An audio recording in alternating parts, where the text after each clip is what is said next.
আপনাদেরকে ইফতারে দাওয়াত করার কারণ হলো এই যে মনের হৃদ্যতা সৃষ্টি করার যে আমাদের উপলক্ষ। দীর্ঘদিন মনের ভাষা আমরা প্রকাশ করতে পারিনি, দীর্ঘদিন আপনারা আপনাদের মনের মতো ভক্তি প্রদান করতে পারেননি। এই স্বৈরাচারী হাসিনার শাসন আমলে হাসিনা তো ছিল কেন্দ্রিক এবং তার দোসররা ওয়ার্ডে ওয়ার্ডে ইউনিয়নে ইউনিয়নে এমন ভাবে তারা জেকে বসেছিল, মনে হচ্ছিল যেন সারা জীবন তারা ক্ষমতায় থাকবে, কোনোদিন তাদেরকে নামানো যাবে না। আমরা আন্দোলন করেছি, সংগ্রাম করেছি, বারবার আমাদেরকে দমন করা হয়েছে, জেলে পুরানো হয়েছে, মামলা দেওয়া হয়েছে।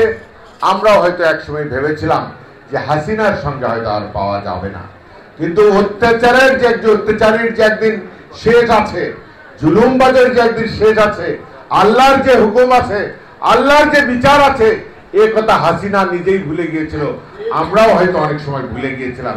কিন্তু না, আল্লাহর বিচার আছে। দেখেন আজকে শেখ হাসিনাকে কিভাবে কিভাবে ন্যাক্কারজনক ভাবে, অপমানজনক ভাবে বাংলাদেশ থেকে বিতাড়িত করা হয়েছে। এটা হাসিনা কেন, কোন আওয়ামী লীগের লোক কখনো ভাবে নাই।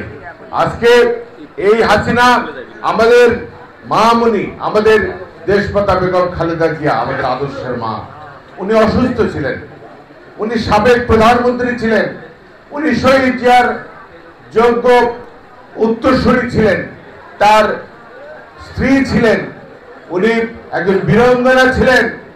বহুভাবেই তিনি বাংলাদেশের মানুষের কাছে বারবার নির্বাচিত একজন জনপ্রিয় নেত্রী ছিলেন।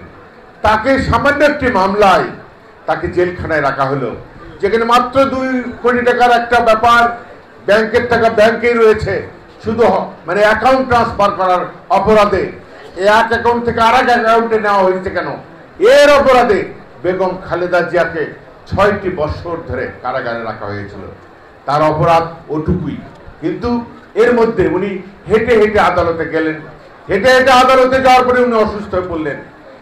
এমন কোনো আকুতি মিনতি করা হয় নাই হাসিনার কাছে যে একজন বয়স্ক মহিলা, সারা পৃথিবীতে 76 বছর বয়সে কেউ জেল খাটছে না, আমাদের মা, আমাদের বেগম খালেদা জিয়া জেলে রয়েছেন। অন্তত তার বয়সের দিকে তাকিয়ে উনি একজন নারী হিসেবে তাকে জামিন দেওয়া হোক, তাকে যেন উন্নত চিকিৎসার জন্য বিদেশে না হোক, তারপরেও হাসিনার মন গলে নাই। দেখেন আল্লাহর কি বিচার। সেই বেগম খালেদা জিয়া রাজকীয় পরিবেশে এই কাতারের আমির সাহেব তার জন্য বিমান পাঠিয়ে দিলেন। সেই বিমানে চড়ে রাজার বেশে উনি চিকিৎসা নিতে গেলেন, আর চোরের বেশে শেখ হাসিনা বাংলাদেশ থেকে পালিয়ে গেলেন। এটাই হলো আল্লাহর বিচার, এটাই হলো আল্লাহর বিচার। শুধু হাসিনা একাই পালায়নি, হাসিনার সাথে সাথে হাসিনার যত দোসর, যত এমপি ছিল, মন্ত্রী ছিল, ইউনিয়ন পর্যায়ে ওয়ার্ড পর্যায়ের যত চোর বাটপার ছিল, সবাই পালিয়ে গিয়েছে। আমরা অনুবীক্ষণ যন্ত্র দিয়েও কাউকে খুঁজে পাওয়া যাচ্ছে না। এটাও কি আল্লাহর বিচার নয়? এটাও আল্লাহর বিচার। তাই আপনারা সবাই দোয়া করবেন, আমরা যারা রাজনীতিতে এসেছি, আমরা যারা রাজনীতি ছিলাম এই জুলুম অত্যাচার সহ্য করে, আমাদের মধ্যে যেন এই অহংকার বোধ না আসে, আমরা যেন কখনোই মানুষের বিরুদ্ধে যেন অবস্থান না গ্রহণ করি, আমাদের দ্বারা কোনো মানুষ যেন জানে জুলুমের শিকার না হয়, অত্যাচারের শিকার না হয়, এটা যেন এই গুণাবলী যেন আমাদের মধ্যে না আসে, আমাদের জন্য দোয়া করবেন। যদি আমার কোনো নেতাকর্মী, বিএনপির কোনো নেতাকর্মীর দ্বারা সাধারণ মানুষ অত্যাচারিত হয়, জুলুমের শিকার হয়, চাঁদাবাজের শিকার হয়, আমরা তাকে বহিষ্কার করব, এর নজির আমরা রেখেছি। এবং তাদের প্রতি বিচার করার জন্য আমাদের নির্দেশনা সর্বসময় আমরা ধারণ করি। আমরা কোনোভাবেই জনবিরোধী কোনো নেতাকে আমরা দলে রাখবো না, সংগঠন বিরোধী কোনো নেতাকে আমরা দলে রাখবো না, দলের সুনাম যারা ক্ষুণ্ণ করে তাদেরকে আমরা দলে রাখবো না। অতএব আপনারা মাথা উঁচু করে রাজনীতি করবেন। এতদিন করতে পারেননি, আওয়ামী দোসরদের অত্যাচারে ভয়ে ভীতু হয়ে আপনারা বিএনপির মানুষ বাধ্য হয়ে ভোট দিয়েছেন আওয়ামী লীগকে। এই যে কত বড় অপরাধ, কত বড় অন্যায় করা হয়েছে আপনাদের প্রতি, তার কোনো বিচার করার ক্ষমতা আমাদের নেই। আমরা শুধু এটুকুই বলবো, যারা অপরাধ করেছেন, জুলুম করেছেন, আপনারা মহা অন্যায় করেছেন, এখন সাধারণ মানুষের সাথে মিলেমিশে দেশ গড়ার কাজে আপনারা ঐক্যবদ্ধ হন। আপনারা যদি আওয়ামী রাজনীতি করার যদি আর কোনো অভিসন্ধি করেন, আপনারা সাধারণ মানুষ দেখেন না, আওয়ামী লীগের কোনো নেতার রাস্তাঘাটে বের হতে পারেন না কেন? মানুষের জনরোষ আপনাদের প্রতি এতটাই ঘৃণা করে আওয়ামী লীগের কোনো একটা নেতাকে প্রকাশ্যে ঘুরতেও দেখা যায় না। কখন তারা আতঙ্কে থাকে, কখন জনরোষের শিকার হবে। তা আমরা বলতে চাই যে সাধারণ আওয়ামী লীগের নেতাকর্মী যারা রয়েছেন, আপনাদেরকে ভুল বুঝে হয়তো সেদিকে নিয়ে গিয়েছেন। আপনারা জনগণের কাতারে ফিরে আসুন। বাংলাদেশে এখন উন্নয়নের রাজনীতি হবে, মানুষের রাজনীতি হবে, মানুষের কল্যাণের রাজনীতি হবে। সেই রাজনীতির সাথে আপনারা থাকবেন, তার বাইরে অন্য কোনো রাজনীতি করার চেষ্টা করবেন না। আমাদের যারা নেতৃবৃন্দ রয়েছেন, ওয়ার্ড বিএনপির রয়েছেন সভাপতি রশিদ আছেন, এখানে আমাদের আতিক ভাই আছেন, এখানে আমাদের জিন্না মাস্টার আছেন, ও আমাদের অঙ্গ সহযোগী সংগঠনের নেতৃবৃন্দ যারা আছেন, তাদেরকে আপনার সাথে নিয়ে কাজ করবেন।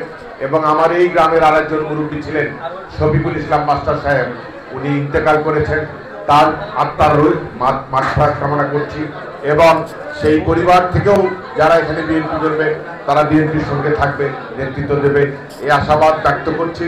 এবং আগামী দিনে এই পিছিয়ে পড়া এলাকায় উন্নয়ন কার্যক্রম পরিচালনা করার জন্য আমরা সবাই ঐক্যবদ্ধভাবে কাজ করব। এবং যে কোনো লড়াই সংগ্রামে আমরা অতীতে যেরকম ঐক্যবদ্ধ ছিলাম, ভবিষ্যতেও থাকবো। এই কারণেই আমাদের এখনো আমরা অভিষ্ট লক্ষ্যে পৌঁছতে পারিনি, এখনো আমাদের কাঙ্ক্ষিত নির্বাচন আমরা এখনো আদায় করতে পারি নাই। বাংলাদেশের মাটিতে একটি সুষ্ঠু নির্বাচন হবে, একটি নিরপেক্ষ নির্বাচন হবে। সেই নির্বাচনের মাধ্যমে আমরা প্রত্যাশা করছি আগামীতে ধানের শীষের সরকার, বেগম খালেদা জিয়ার সরকার, বিএনপির সরকার আগামীতে রাষ্ট্র ক্ষমতায় আসবে। এটুকু আমরা বিশ্বাস করি। আমরা বিশ্বাস করি এই সদরের মাটিতে আমরা আপনারা সবাই মিলে সর্বোচ্চ ভোট দিয়ে শহীদ জিয়ার পরিবারের পক্ষ থেকে যিনি এখানে প্রতিনিধিত্ব করতে আসবেন, বেগম খালেদা জিয়া আসুক, আমাদের মহান নেতা জনাব তারেক রহমান উনিও যদি এখানে প্রার্থী হন, আমরা বাংলাদেশের সর্বোচ্চ ভোট দিয়ে এই আসন থেকে আমরা শহীদ জিয়ার পরিবারকে সম্মানিত করতে চাই। এই জন্য আমরা সবাইকে ঐক্যবদ্ধ থাকতে হবে। এই আশাবাদ ব্যক্ত করে আপনাদের সুখে দুঃখে সর্বসময় আমরা পাশে থাকার প্রত্যয় ব্যক্ত করে আগামী দিনে উপজেলা নির্বাচন, ইউনিয়ন পরিষদের নির্বাচন, আর কি ভুল হবে? রাজাপুরবাসীর কি আর ভুল হবে? ইউনিয়ন পরিষদে বিএনপির মনোনীত প্রার্থীকে আপনারা নির্বাচিত করবেন এবং আপনারা আমাদের সকল সুযোগ সুবিধা ভোগ করবেন ইনশাল্লাহ। আর ভুল করবেন না। ভবিষ্যতে আমাদের সঙ্গে থাকবেন তো ইনশাল্লাহ। সবাই আমরা ঐক্যবদ্ধভাবে এই নুনগোলা ইউনিয়নকে আমরা পুনর্গঠন করব, উন্নয়নের চরম শিকারে নিয়ে যাবো ইনশাল্লাহ। এই আশাবাদ ব্যক্ত করে সবাইকে ধন্যবাদ এবং কৃতজ্ঞতা জানিয়ে আমাদের মা বেগম খালেদা জিয়ার জন্য দোয়া হবে, আমাদের ভাই, আমাদের আত্মার আত্মীয় বিএনপির ভারপ্রাপ্ত চেয়ারম্যান জনাব তারেক রহমানের জন্য দোয়া হবে, উনি যেন মাথা উঁচু করে বীরের বেশে বাংলাদেশে ফিরতে পারেন, তার জন্য দোয়া হবে। এবং আমাদের শহীদ জিয়ার আত্মার মাগফিরাত কামনা করে দোয়া হবে। আরাফাত রহমান কবুর আত্মার মাগফিরাত কামনা করে দোয়া হবে। আমাদের শফিকুল ইসলাম মাস্টার সাহেবের জন্য দোয়া হবে। এমনিভাবে সারা বাংলাদেশে এই সরকার বিগত হাসিনা সরকারের দ্বারা নির্যাতন সহ্য করেছেন এবং শহীদ হয়েছে যারা জীবন দিয়েছেন হাসিনা পতন আন্দোলনে, তাদের আত্মার মাগফিরাত কামনা করে এখানে দোয়া হয়ে সারা বাংলাদেশের দেশ ও জাতির জন্য কল্যাণ কামনা করে দোয়া হবে। সেই দোয়ায় আপনারা সবাই অংশগ্রহণ করার জন্য আমি আহ্বান রেখে আমি আমার কথা বলা শেষ করছি। সবাইকে সালাম, আসসালামু আলাইকুম।